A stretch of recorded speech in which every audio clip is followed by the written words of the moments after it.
নমস্কার বন্ধুরা, খিদে সাথীতে আপনাদের সবাইকে স্বাগত। আজকে একটা দুর্দান্ত স্বাদের বিকালের স্ন্যাক্স বানাবো।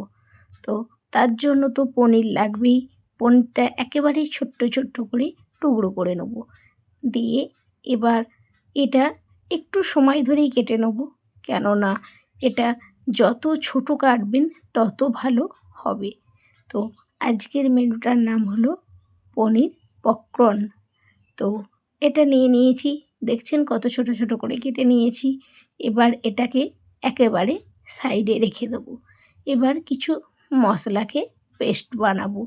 তার জন্য নিয়েছি প্রথমেই আদা, কাঁচা লঙ্কা, অল্প একটু টক দই, তার সঙ্গে পেঁয়াজ আর পরিমাণ মতন রসুন, গোটা ৫-৬ কোয়া নিয়েছি। তো ওটাকে ভালোভাবে পেস্ট করে নিয়েছি একেবারে।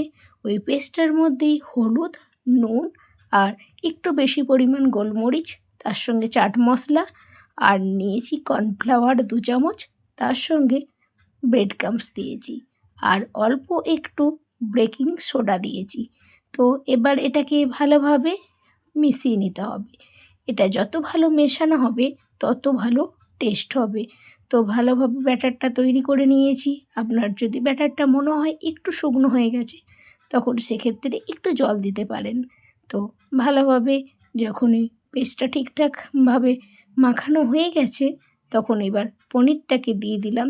দিয়ে আলতো হাতে মাখাতে হবে, কেননা পনিরটা তো একেবারেই কাঁচা দিয়েছি, আর পনিরটা ভেঙে যাওয়ার ক্ষেত্রে সম্ভাবনা থাকতে পারে।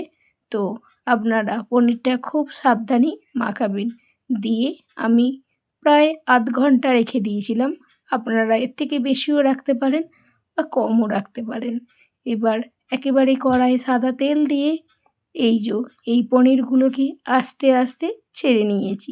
এবার একটু সময় ধরে ভাজবেন, কেননা যত সময় ধরে ভাজবেন তত এটা ক্রিস্পি হবে। তো দেখুন আস্তে আস্তে ভেজে নিচ্ছি।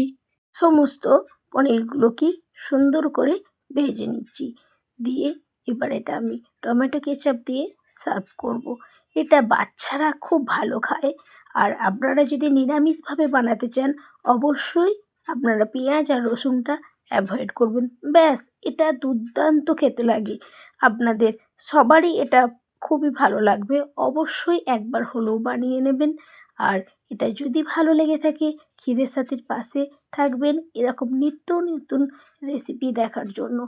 আর যদি আপনারা পেজ থেকে দেখেন, অবশ্যই পেজটা ফলো দিয়ে দেবেন। আর ইউটিউব থেকে দেখলে অবশ্যই সাবস্ক্রাইব করতে ভুলবেন না। আর এটা কে কোথা থেকে জানাচ্ছেন অবশ্যই আমাদেরকে একবার হলেও জানিয়ে যাবেন, আর কেমন টেস্ট হয়েছে।